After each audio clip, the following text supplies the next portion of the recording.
मी कुमारी Harshada Nitin Patil new English school new Rajapur Pattankodli या शाळेची विद्यार्थिनी इयत्ता 8वी मध्ये शिकते.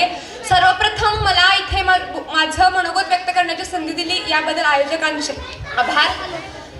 ज्यांच्या विचारांनी संपूर्ण महाराष्ट्र घडला असे अखंड हिंदुस्थानाच्या राष्ट्रदैवत छत्रपती श्री शिवाजी महाराज 32 वर्षाच्या वयामध्ये निधड्या छातीने मृत्यूशी झुंज येणारे श्री छत्रपती संभाजी महाराज आणि ज्यांनी शिवरायांना घडवलं, वाढवलं आणि त्यांना स्वराज्य निर्माण करण्याची प्रेरणा दिली अशा राजमाता, राष्ट्रमाता माँसाहेब जिजाऊ आणि ज्यांनी लिहिलेल्या संविधानावरती आजही संपूर्ण देशाची व्यवस्था चालते असे भारतीय राजघटनेचे जनक डॉक्टर बाबासाहेब आंबेडकर या सर्व महामानवांना वंदन करून आणि त्यांनी केलेल्या महान कार्याला वंदन करून नमस्कार.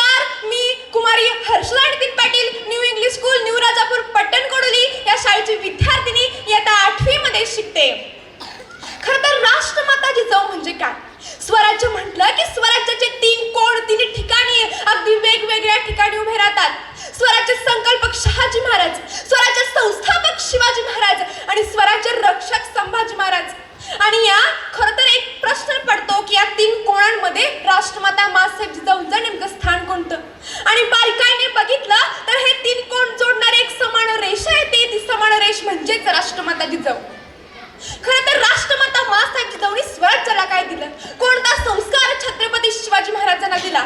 तर जगाच्या पाठीवर अनेक राज्ये आले, अनेक राज्ये गेले, अनेकांची साम्राज्य उभी राहिली. कित्येकांची साम्राज्य ही कदाचित तुमच्या आमच्या स्वराज्यापेक्षा कितीतरी लाख पटीने मोठी होती. तरी सुद्धा 350 वर्षानंतर छत्रपती शिवाजी महाराज आणि छत्रपती संभाजी महाराज हे नाव घेतलं की मान आदराने चुकते. याचं फार महत्वाचं कारण म्हणजे राष्ट्रमाता माँसाहेब जिजाऊंनी स्वराज्याला दिलेलं नैतिक अधिष्ठान. राष्ट्रमाता माँसाहेब जिजाऊंनी स्वराज्याला काय दिलं? तर राष्ट्रमाता माँसाहेब जिजाऊंनी स्वराज्याला नीतिमत्ता दिली. राष्ट्रमाता माँसाहेब जिजाऊंनी स्वराज्याला संस्कार दिला. राष्ट्रमाता माँसाहेब जिजाऊंनी स्वराज्याला नैतिक अधिष्ठान दिलं. आणि या अधिष्ठानामुळं परस्त्री ही मातेहूनही सुंदर वाटू लागली आणि परस्त्रीला माता मानण्याची एक भावना ही मराठी मनात जागी झाली.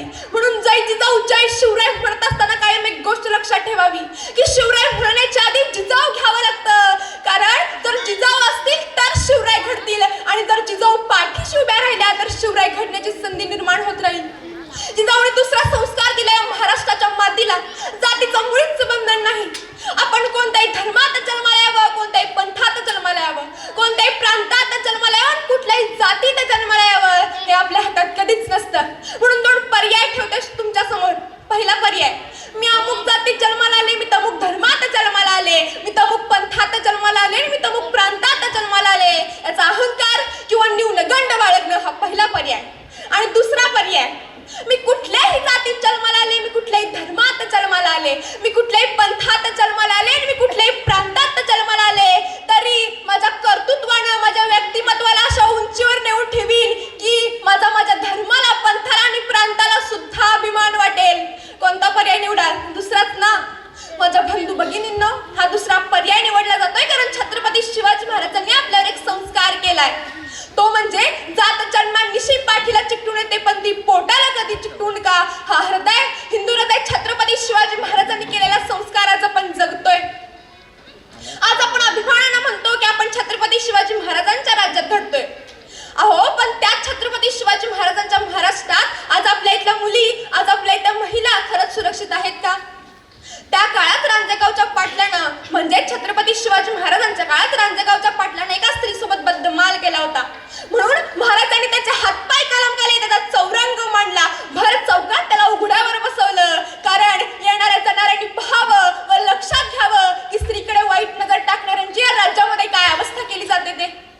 आज आपल्या इथल्या न्याय व्यवस्थेला, आज आपल्या इथल्या प्रशासनाला कधी जाग येणार?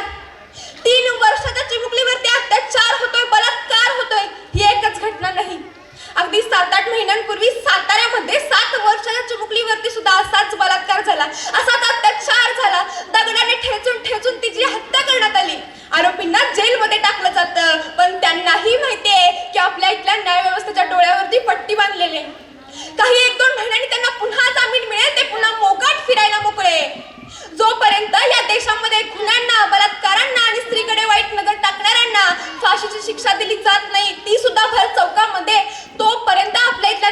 न्यायव्यवस्थेच्या लोकांवरती न्यायव्यवस्था विश्वास बसणार नाही.